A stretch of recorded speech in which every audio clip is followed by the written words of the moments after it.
Class is now in session. I'm Professor Hockey, and today we'll be discussing the game between the Sharks and the Oilers, in which the Sharks lost 4-3 in overtime, and as such, they forfeited the extra point and dropped on their homestand to 3-1-1. The Oilers got their first win of the season with their new coach, in their first game of the season with their new coach, Ken Hitchcock, of course. Former San Jose Sharks coach Todd McLellan was fired this morning. Ken Hitchcock was called in as a replacement, and that did disappoint me a bit, did make me a bit sad, not because I'm sad for, let's say, McLellan, who used to be a San Jose Sharks coach, of course, but mostly because I don't really like when Ken Hitchcock is in the league coaching a team. Nothing against him personally, but I just don't really like the way that he gets his teams to play. Not because I think it's bad hockey, but I just think it's very boring hockey. As anyone who really watched this game, you'd expect that a game with a star like Connor McDavid, Brent Burns, Erik Karlsson, it would be an exciting game, but it wasn't really. The shots were limited. McDavid did have a couple of chances, certainly. It's hard to limit him even with a defensive-minded coach like Ken Hitchcock, but still, it was a bit of a boring game in the end.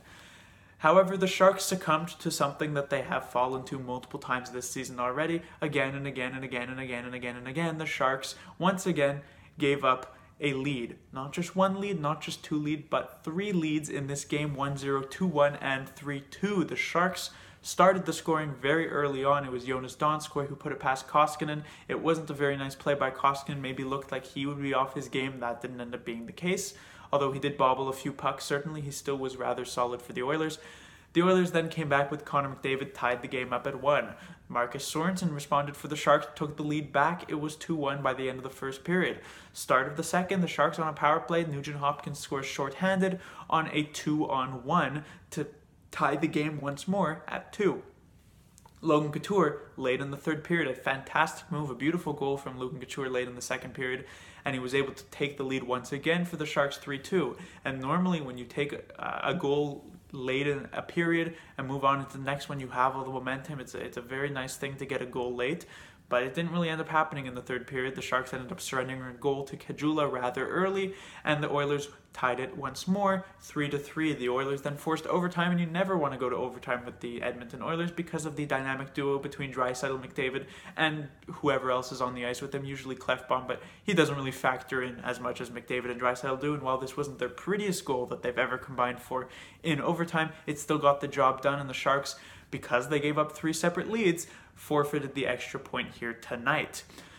To start off the conversation, it is, of course, Martin Jones. You can't talk about this game without talking about the goaltending. I said in my previous review that Aaron Dell would be the goaltender I would have chosen to start this game, yet I would not have been surprised nor angry if Martin Jones got the call, and that's exactly what ended up happening. Peter DeBoer decided to go with the tried and true Martin Jones, put him between the pipes against a division rival like the Edmonton Oilers. And again, Jones put up a performance that we have been seeing from him for most of this season. One of those that you can't technically blame him, but you still really want to blame him because 4 goals let in. It's something that Jones has been doing multiple times. But you look at each goal individually, can't really blame him for the McDavid goal, can't technically blame him for the Nugent Hopkins goal, can't really blame him for the Kajula goal, can't really blame him for the Draisaitl goal. And so it just seems to be that whenever Jones is in net, almost always, there is a large amount of goals scored, but you could always point to each one and say, well, it wasn't technically his fault. And so it, in the end, has ended up like Martin Jones was not the problem necessarily in this game, but he certainly was not the solution. Now, the Sharks have, on Friday and Saturday, I believe, a back-to-back coming up against the Canucks and the Golden Knights, so obviously Aaron Dell is going to get the start in one of those games, and it will definitely be interesting to see how each goalie performs in the back-to-back night. Of course, the Canucks are a better team offensively, so it will sort of depend. If Jones gets the start against the Canucks, you'd expect them to let in more goals because the Canucks are better offensively. But still, it'll definitely be interesting to see how both goalies perform on the back-to-back. And it could be somewhat of a momentous moment here at the end of the homestand. Next is the Vlasic and Braun pairing. They were matched up almost always against the McDavid pairing, or the McDavid line. Of course, when you're the home team, as the San Jose Sharks were tonight, you have the opportunity of making the last change. It's one of the advantages of being the home team. It's certainly why you want to get that home ice advantage and everything like that, because you get to set the matchups in your game. So whenever DeBoer would see Ken Hitchcock throw Connor McDavid and Leon Draisaitl onto the ice, he would obviously put his defensive pairing of Vlasic and Braun, and they did a pretty admirable job at stopping McDavid in a way. Of course, McDavid and Draisaitl still ended up with 3 points each, so it's sort of hard to say that they were stopped. But you look at McDavid's first goal, Vlasic and Braun were not on the ice. And then Vlasic and Braun did make mistakes on both Caggiula and Draisaitl's goal. However, otherwise in this game, they did a pretty solid job at at stopping them from getting any sort of sustained offensive zone time. But McDavid, Draisaitl, that's why they're called some of the best players in the league. McDavid, the best player in the league. Draisaitl, one of the better centers, is because that they can take any small chance and turn it into a big opportunity and turn it into a goal.